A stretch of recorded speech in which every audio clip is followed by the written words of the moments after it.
तो gas documents कैसे होते हैं वीडियो में आप एक झलक देख सकते हैं। So hello guys, this is Imran Qureshi, welcome back to my channel. आज की इस वीडियो में मैं बात करने वाला हूँ पोलैंड के जॉब ऑफर लेटर के बारे में, या फिर माल्टा अगर आपको जाना है या फिर किसी भी कंट्री में आपको जाना है तो उससे रिलेटेड इस वीडियो में बात होने वाली है। तो जैसा आप देख सकते हो कि मैंने वीडियो के थंबनेल में पोलैंड का जॉब ऑफर लेटर को होल्ड किया हुआ है, तो इससे आप समझ सकते हैं कि अगर आप लोगों को वीज़ा चाहिए, चाहे वो माल्टा का हो या पोलैंड का या किसी भी कंट्री का, तो आपके पास सबसे पहले जॉब ऑफर लेटर का होना बहुत ज़रूरी है। तो जॉब ऑफर लेटर कौन दे सकता है, सबसे बड़ा क्वेश्चन यही है। तो जॉब ऑफर लेटर आपको या तो कोई कंसल्टेंसी देगी या फिर वो रजिस्टर्ड एजेंट आप लोगों को दे सकते हैं। तो अब यहाँ पे इसके चार्जेस कितने होते हैं गाइस?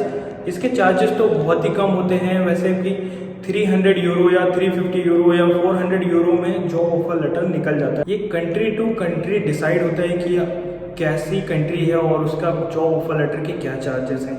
तो कोई भी एजेंट आप लोगों को सिर्फ जॉब ऑफर लेटर देके अपना काम फ्री नहीं करेगा। याद रखना कि अगर वो आप लोगों को जॉब ऑफर लेटर सिंगल दे देगा तो उसका कुछ फ़ायदा होगा ही नहीं। वो आपको जॉब ऑफर लेटर देने के बाद कंप्लीट प्रोसेस करवाएगा वीज़ा स्टैंप होने तक की, और उसके बाद आप लोग जब तक फ्लाई नहीं कर जाते और वहाँ जाके आप जॉब पे नहीं लग जाते तब तक वो पूरी प्रोसेस कराएगा। एंड पूरी प्रोसेस होने के बाद वो आपसे एक बड़े चार्जेस के लिए आप लोगों को बोलेगा कि आप लोग अब उसको इतना पेमेंट करो। जैसे कि अगर कोई 3 लाख लेता है, कोई 4 लाख या कोई 5 लाख, तो टोटल वो आप लोगों को सर्विस चार्जेस बता देगा। तो सिंगल अगर आप उससे कहें कि आप 30,000 या 40,000 उसको दे देते हैं और वो जॉब ऑफर लेटर आपको दे दे, तो ऐसा कभी भी नहीं होगा। सेकेंड थिंग गाइस, अगर आप लोगों के कोई पहचान वाला या कोई रिलेटिव कोई ऑलरेडी जर्मनी, माल्टा या पोलैंड किसी भी कंट्री में रहते हैं, तो क्या वो जॉब ऑफर लेटर निकाल सकते हैं? यस, वो बिल्कुल निकाल सकते हैं जॉब ऑफर लेटर, बट उस जॉब ऑफर लेटर को आपको अपोस्टाइल कराना ज़रूरी होता है। हाँ, वो वहाँ की कंपनी से बात कर सकते हैं कि अगर उस कंपनी को स्टाफ की ज़रूरत है तो वो दे सकते हैं जॉब ऑफर लेटर, बट उसे आपको अपोस्टाइल कराना होगा। तो अपोस्टाइल कराना बहुत ज़रूरी होता है, क्योंकि अगर आप उस ऑफर लेटर के बिहाफ पे अगर एम्बेसी में अप्लाई कर देते हैं तो एम्बेसी उस कंपनी को वेरीफाई नहीं करती है और वो वीज़ा को रिजेक्ट कर देती है। तो अपोस्टाइल कराने के लिए भी आप हमसे कांटेक्ट कर सकते हो, हम आपके जॉब ऑफर लेटर को अपोस्टाइल भी करा सकते हैं। तो जिन लोगों को ऑलरेडी जॉब ऑफर लेटर मिल चुके हैं या जिन लोगों को ऑफर लेटर चाहिए या पूरी वीज़ा की प्रोसेस कराना है, वो लोग हमसे कांटेक्ट कर सकते हैं। बट 10 अक्टूबर के बाद आप मुझसे कांटेक्ट करें, क्योंकि गाइस अभी मैं भी बहुत ज़्यादा बिजी हूँ और सबके काम मैं 10 अक्टूबर के बाद ही कर पाऊँगा। तो सबसे पहले गाइस आप लोगों से एजेंट पासपोर्ट की स्कैन कॉपी और उसके बाद फ़ोटोज़, ये दोनों चीज़ें लेगा, और उसके बाद आप लोगों के जॉब ऑफर लेटर के लिए आपसे कंफर्म करेगा।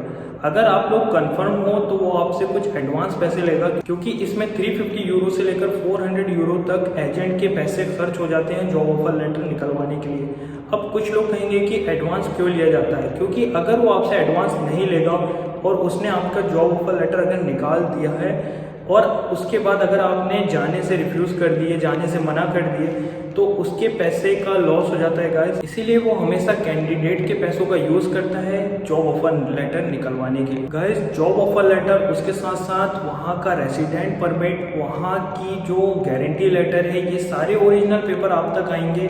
तो इसको बनने में कम से कम 1 से 1.5 महीने लग जाते हैं। तो जैसे ही एजेंट आपसे कुछ एडवांस लेता है, उसके बाद 1 से 1.5 महीना आपको वेट करने को कहता है। जैसे ही आपके पेपर आते हैं 1 से 1.5 महीने बाद वो पेपर पूरे कंप्लीट अपोस्टाइल किए जाते हैं, और उसके बाद आप लोगों को वो एम्बेसी में जाने के लिए अपॉइंटमेंट निकालता है। तो गाइस जैसे ही ओरिजिनल पेपर आपके आते हैं पोलैंड या माल्टा से या किसी भी कंट्री से, तो एजेंट उसको रिसीव करने के बाद उसके बाद आप लोगों के लिए एक अपॉइंटमेंट तैयार करता है। अपॉइंटमेंट का वो फॉर्म भरता है, आप लोगों के लिए कंप्लीट फॉर्म करता है। उसके बाद वहाँ से आप लोगों को passport, photos, travel insurance, dummy ticket जो कि सिर्फ रिजर्वेशन की होती है, उसके बाद आप लोगों का आईडी प्रूफ, एड्रेस प्रूफ, 3 या 6 महीने की बैंक की डिटेल्स भी लगती हैं, जिसमें मिनिमम आपके पास इंडियन कम से कम 80,000 से लेकर 1 लाख तक का होना चाहिए, ताकि कि उन लोगों को ये कंफर्म हो कि आप वहाँ अगर किसी चीज़ में फंस गए तो आपके पास कुछ अमाउंट है।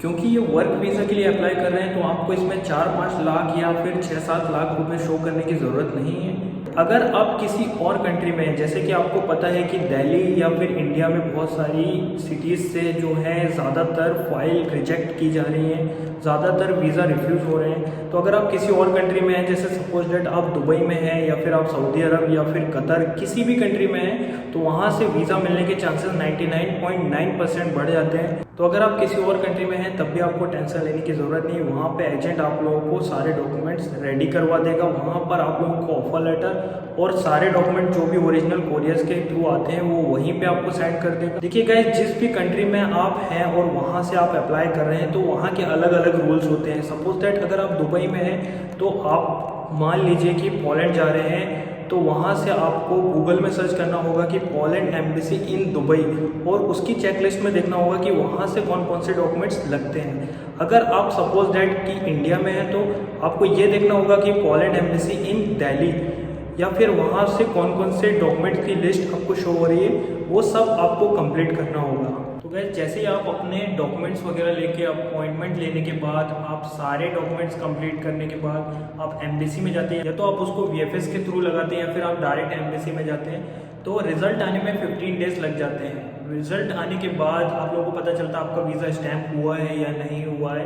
अगर वीज़ा स्टैम्प नहीं भी होता, अगर रिजेक्ट हो जाता है, तो वो फिर से कि आप लोगों को री अपील करना होता है। अगर आप अपील करते हैं तो आपके पास फिर से चांस रहता है कि आपका क्या रिजल्ट आ रहा है, या तो आपको वीज़ा मिल रहा है या नहीं मिल रहा। तो गाइस, आप लोग ये बात ध्यान रखिए कि कोई भी एजेंट कैंडिडेट के पैसे ही को यूज़ करता है ऑफर लेटर निकलवाने से लेकर एम्बेसी की फीस देना और अपॉइंटमेंट लेना और सारी चीज़ें, क्योंकि जो भी स्टार्टिंग के खर्च होते हैं वो कैंडिडेट के पैसे को ही यूज़ करता है।